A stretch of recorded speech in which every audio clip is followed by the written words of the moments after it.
नाज़रीन आदाब। आवाज़नामा के प्रोग्राम अखबारों की दुनिया में मैं हारून रशीद आपका खैर मकदम करता हूँ। पेश खिदमत है मोहम्मद उवैस संभली का मजमून मेरे मामूजान हफीज नोमानी की तलखीस। वो लिखते हैं कि जिनकी यादों से रगे जा में दुखन होने लगे, जिक्र छिड़ जाए तो पत्थर का भी दिल रोने लगे। उर्दू के मुमताज सहाफ़ी व अजीम दानिश्वर अदीब हफीज नोमानी 9 सितंबर 2019 को रात 10 बजे के करीब अपने मालिक हकीकी से जा मिले। इन्ना लिल्लाहि व इन्ना इलैहि राजिऊन। उन्हें लखनऊ के ऐशबाग कब्रिस्तान में दफन कर दिया गया। हफीज नोमानी की उम्र 90 बरस थी। उनकी वफात से महज अल्फाज की रस्मी हद तक नहीं बल्कि हकीकत में उर्दू दुनिया एक बहुत बड़े सहाफ़ी और दानिश्वर से महरूम हो गई। हफीज नोमानी कसीरुल जिहद सहाफ़ी होने के साथ साथ मुफक्किर और दानिश्वर भी थे। मौजूदा जमाने में उनके पाए का सहाफ़ी अब दूर दूर तक दिखाई नहीं देता। बकौल मासूम मुरादाबादी कुलदीप नैयर के बाद हफीज नोमानी हिंदुस्तान के सबसे बड़े सहाफ़ी थे। वफात से चंद दिन कबल जब वो अस्पताल में दाखिल किए गए तो वो कई संगीन और ख़तरनाक बीमारियों में मुब्तला थे, मगर अपने मखसूस मिजाज और गैर मामूली क़ुव्वत बर्दाश्त के बाइस पामर्दी से उनका मुकाबला कर रहे थे। आखिर दम तक उनकी हिम्मत कायम और दिमाग बिल्कुल अलर्ट था और उन्हें अपनी सेहत से ज्यादा कलम और कागज से अपने रिश्ते की फिक्र थी। वह संभली लिखते हैं कि हफीज नोमानी उन लोगों में शामिल हैं जिन्होंने उर्दू सहाफत में नाम पैदा किया, अनगिनत परस्तार पैदा किए, एक वसी हल्का अहबाब पैदा किया। वो दोस्तियां बनाना जानते थे और फिर निभाना भी जानते थे, और निभाने का काम वो अपने जिम्मे ले लेते, जो एक मुश्किल काम है। वो लिखते हैं कि 1998 में लखनऊ आने के बाद मेरा और मेरे मामू जान, जिन्हें रहमतुल्लाह अलैह लिखते हुए कलेजा मुंह को आ रहा है, का रिश्ता बस इतना ही था जितना एक भांजे का इंतहाई अदब और एहतराम के साथ अपने मामू से होता है। लेकिन 2005 में मैंने मुरासलात के जरिए जब उर्दू के उजड़े हुए मैदान में कदम रखने की कोशिश की तो अल्हम्दुलिल्लाह मुझे अपने मामू जान की सरपरस्ती हासिल हो गई। मैं उर्दू का तालिब इल्म कभी नहीं रहा, अलबत्ता उर्दू कुतुब और रसाइल के मुताले का शौक हमेशा से था। मामू जान से अपने रिश्ते के सबब और पूछिए तो उर्दू जबान और अदब का जवाल ही कहा जाएगा कि हम ऐसे को भी यहाँ जगह मिल गई।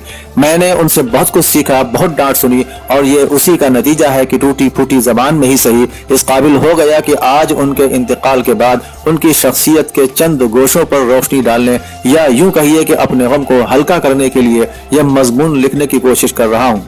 वो लिखते हैं कि हफीज नोमानी 90 बरस की उम्र और आखिरी सांस तक उर्दू सहाफत और दानिश के उफक पर किसी छतनार पेड़ की तरह निगाहें जमाए खड़े रहे। उन्होंने अपनी अदबी जिंदगी का आगाज सहाफत से किया। तक़सीम का जमाना उनकी रूह पर जख्म लगाता हुआ गुजरा, जिसकी तकलीफ को उन्होंने न सिर्फ महसूस किया बल्कि वक्त वक्त पर उसका इजहार भी अपनी तहरीरों में करते रहे। मामू जान न सिर्फ एक बहुत वसी मुताला इंसान थे बल्कि उर्दू नस्र के मैदान में एक ऐसे खूबसूरत और तख्लीकी उसलूब के हामिल थे जिसने उनकी इल्मियत की खुशबू और तबई शराफत को एक जान करके उन्हें अपने अहद की एक अहम और गैर मामूली शख्सियत का दर्जा दे दिया था।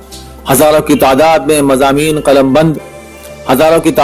मज़ामीन कलमबंद किए। निदाए मिल्लत से लेकर अब तक शाये होने वाली उनकी तहरीरों ने उनकी फिक्री, ज़हनी, इल्मी सलाहियतों का हर किसी को कायल किया, और उनके अंदाज़ निगारिश, बुलंद उसलूब, बालिग नजर, अमीक मुताला, इस बात राय, हकीकी तजज़ियों और ठोस नताइज पर आगाही ने उनको उर्दू के बुलंद पाया सहाफ़ियों और कलमकारों की सफ में ला खड़ा किया।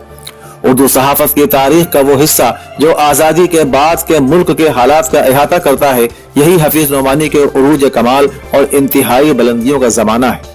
वो लिखते हैं कि वो एक ऐसे घर में पैदा हुए थे जो खेत खलियान से जुड़ा हुआ था, और उसके साथ इल्म के धारे उनके वालिद माजिद मौलाना मंजूर नोमानी रहमतुल्लाह अलैह और बाज करीबी बुजुर्गों को सैराब कर रहे थे।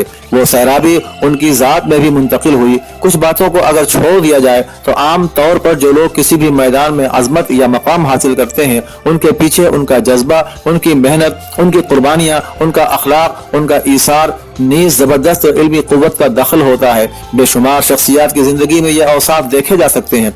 मेरे मामू जान हफीज नोमानी भी उन्हीं लोगों में से एक हैं जिन्होंने अजीम बाप की निस्बत के साथ साथ अपनी इनफरादियत के नुकूश भी कायम किए। उन्होंने अपने लिए दूसरी राह मुंतखब की। ये बिल्कुल नई राह थी, उसमें पेचीदगी और दुश्वारियां भी थी, मगर खुदादार ज़हानत और फिक्री तवानाई ने उनका हाथ थामे रखा। नतीजा ये हुआ कि वो दुश्वार गुजार राहों को सर करते हुए आगे बढ़ते रहे।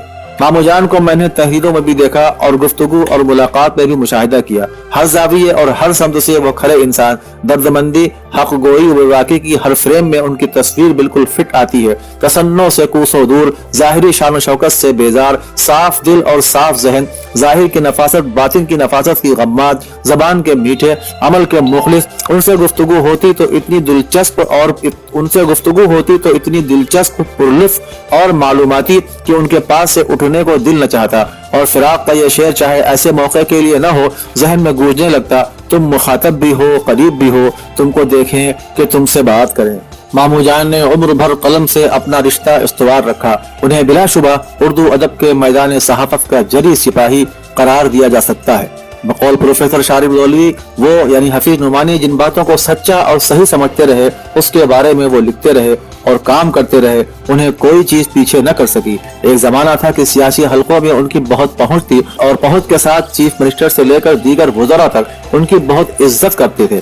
जरा सा इशारा करते तो वो खुद वजीर बन जाते, लेकिन उन्होंने इस बात को कभी पसंद नहीं किया कि वजीर बन जाएं और अपने कलम को किसी एक सियासी पार्टी से वाबस्ता कर दें। आखिर में वो समझ लिखते हैं कि मौत से इनकार नहीं, लेकिन मौत खात्मा है। मैं इस जुमले का कायल नहीं। मामू ने दाई अजल को लब्बैक कह दिया और अपनी कब्र में सो गए, लेकिन वो जिंदा थे, जिंदा हैं और जिंदा रहेंगे। ये अलग बात कि उनके होठों की जुम्बिश हमको नजर न आए, लेकिन उनके अल्फाज, उनके जुमले हमारी समाअतों में गूंजते रहेंगे। उनकी उंगलियों में जकड़े हुए कलम को हम नहीं देख पाएंगे, लेकिन उनकी तहरीरें क़ारिईन और नाज़रीन के जहनों में अपना सफर जारी रखेंगी। बकौल अब्दुल्ला जावेद, जिन लफ्जों में जज्बों के लहू और फिक्र का मुतवाजिन रचाव होता है, वो जिंदा रहते हैं। ऐसे लफ्जों का खालिक अपने लफ्जों में जिंदा रहता है, मरता नहीं। ठीक उसी तरह मेरे मामू जान हफीज नुमानी हर सूरत में भरपूर तवानाइयों के साथ जिंदा है।